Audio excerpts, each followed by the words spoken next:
All right, so video number 4. On this one, I'm really talking to you about how to heal harmful memories. We've talked about video number 1. I've been there, I'm there. Video number 2, I gave you some theology. Video number 3 gave you some practical tips, which was sleep and Sabbath. Video number 4 is now you might be saying, well, that's not really going to take care of it. So what do I do to take care of it? And so to do that, really, we've got to talk about the limbic system. Now, the limbic system is part of your brain. You've got an outer brain called the neocortex. You got the inner brain. It's the limbic system. Now, I'm radically simplifying everything that goes on with the brain. But that internal part of the brain, the limbic system, the limbic brain is really, I'm not going to say it's the most important part of your brain because, I mean, obviously, it's all important and you need it all. But it's different. Like the neocortex, the outer part of your brain, is rich in logic. It's rich in creating structure and making connections.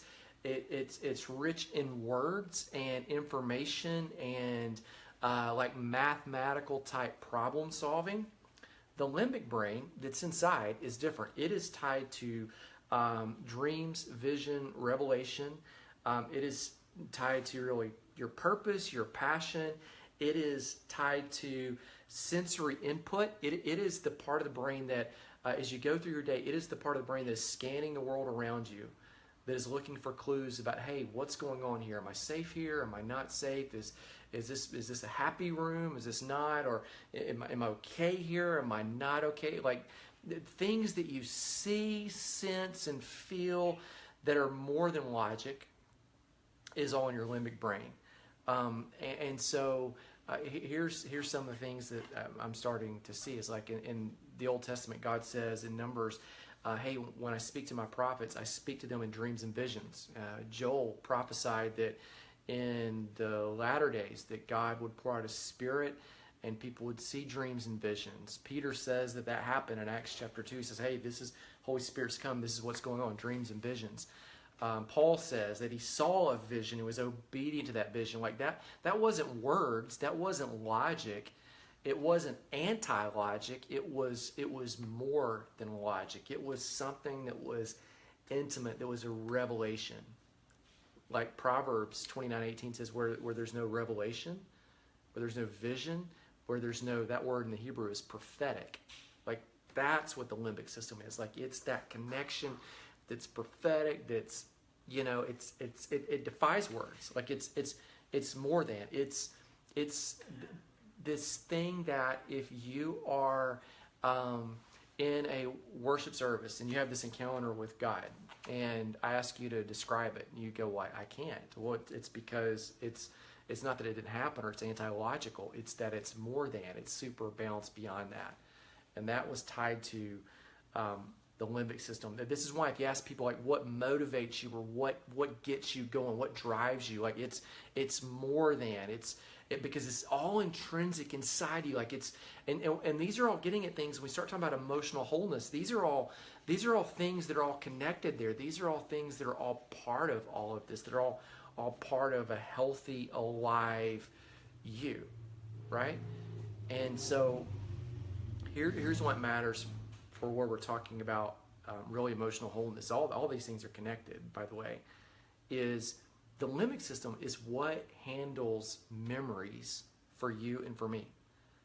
Like our memories aren't filed by the outer brain. Our memories are filed by the limbic brain, the internal, that place with that houses emotion and revelation and insight. And here's what's also unique is like when the limbic brain files those memories, the limbic brain doesn't file those memories in your brain. The limbic brain, in fact, I'm just going to read this, just so that you'll get it. This is Dr. David Stewart, who wrote this amazing book on the healing wheels of the Bible. He writes this when he says, the limbic system manages your storage for all of your emotional experiences. And, get this, when you have an emotional experience, so that's when you have a victory, something amazing happens. This is why something amazing happens, and now I can hear a marching band play and fall leaves blowing because your limbic brain is tied to music, sound, and it particularly picks up smell, like the olfactory nerves are in the limbic system.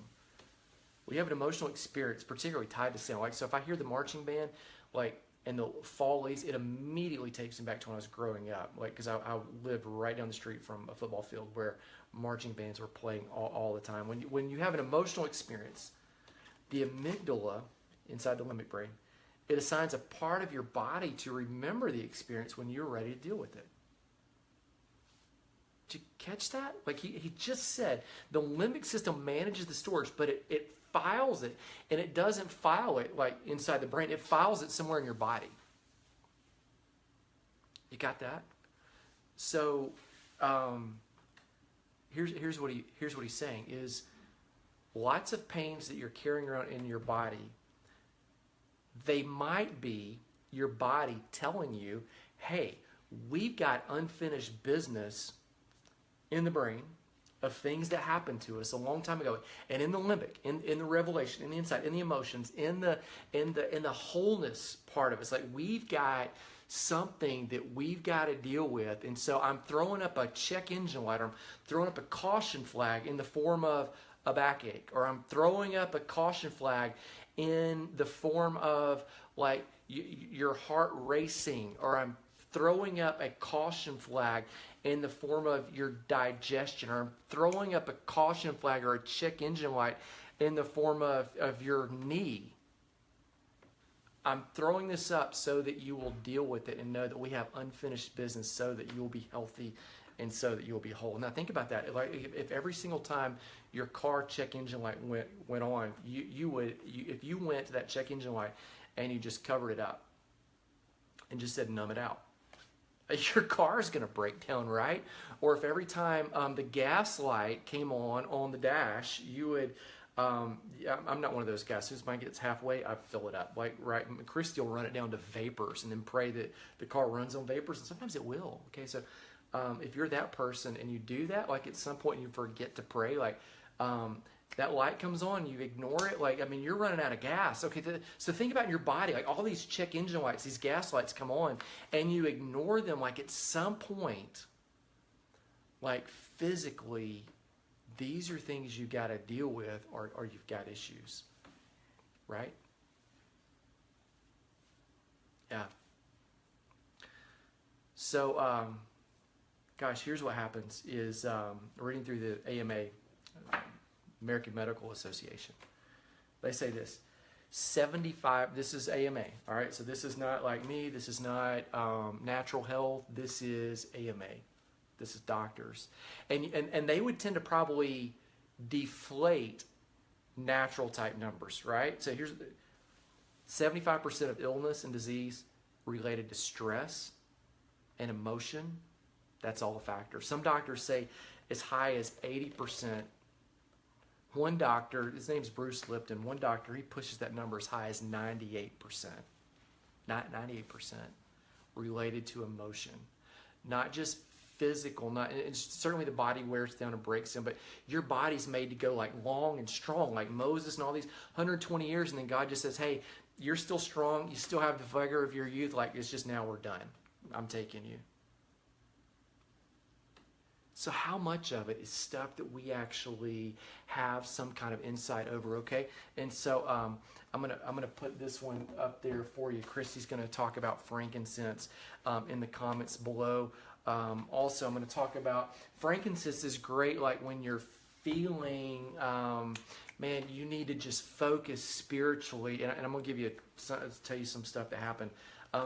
This one right here, peppermint and lemon, are two of my favorites. I call this one wakey, wakey. Like sometimes if I'm feeling down and I need to get up because like the limbic system's driving me with some memories that are, you know, a couple drops of this in water. And it's on. And also, she's got this other great graphic. Some of you ladies have seen this one particularly right here, is pep talk. She'll just diffuse it. Like sometimes you got to talk yourself up to get going. Peppermint and lemon, amazing, amazing for that. Now here's how it all ties back to the limbic system. These things smell. Your limbic system, strong in smell. Strong, strong. with the olfactory nerves. That's why, like, you can smell certain foods and it takes you back to a certain place. It takes you back to a certain time. Now, here's what I've seen before is when I was working in a church, was working in a ministry. Even now, we're teaching healing workshops. When it's a physical issue going on with somebody, and they come down for prayer. Here's what we'll do every single time. And I'll tell you this, and then we'll end up video number 4, and I'll come back with video number 5, just some parting tips for you. When they first come down, I'll pray, and I never blame someone for something, but sometimes I'll just sense, hey, just ask them if they need to forgive someone. Ask them if they need to let something go. Now, forgiveness doesn't mean that what that person did to you was right. It doesn't mean it's okay.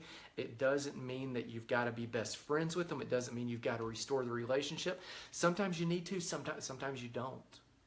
And you'll know. Forgiveness just means I'm letting go of that defining me now. And I'm not giving it space to live rent-free in my mind anymore. I'm just entrusting it to God. Okay, and we can dialogue more about that later on, just for the sake of time, making it real short right there. But what I've seen 90%-ish of the time is if people will forgive someone and let it go, something immediately gets healed. Every time. So as I end up video number 4, and I'm going to get you to refresh, talk to you about the limbic system and why it's so important. Because when you heal the memory, then you heal the issue that the limbic system is pointing you to. You heal the check engine light, right? You fix the engine in the car, check engine light's working. You heal the memory inside of you, get the emotional wholeness for that one issue. And gosh, I gave you a long list, right? This has taken me I've got pages and pages. I filled up like a 5-subject length notebook with stuff that because I've been going deep. Like I'll tell you, like I got fired from a job. I was doing some consulting, and I got fired for something I didn't even do. And like I had to do a lot of forgiving. And this was in January. And after that, instead of like jumping into the next project, I forgot to leave that on the list on video number 1. Like I went deep on this stuff, and it's been lots of issues. And but I would encourage you to do the tough work of that, because as you do that, goodness, like that's where you come alive. Okay, so I'm gonna sign off. Video number 4.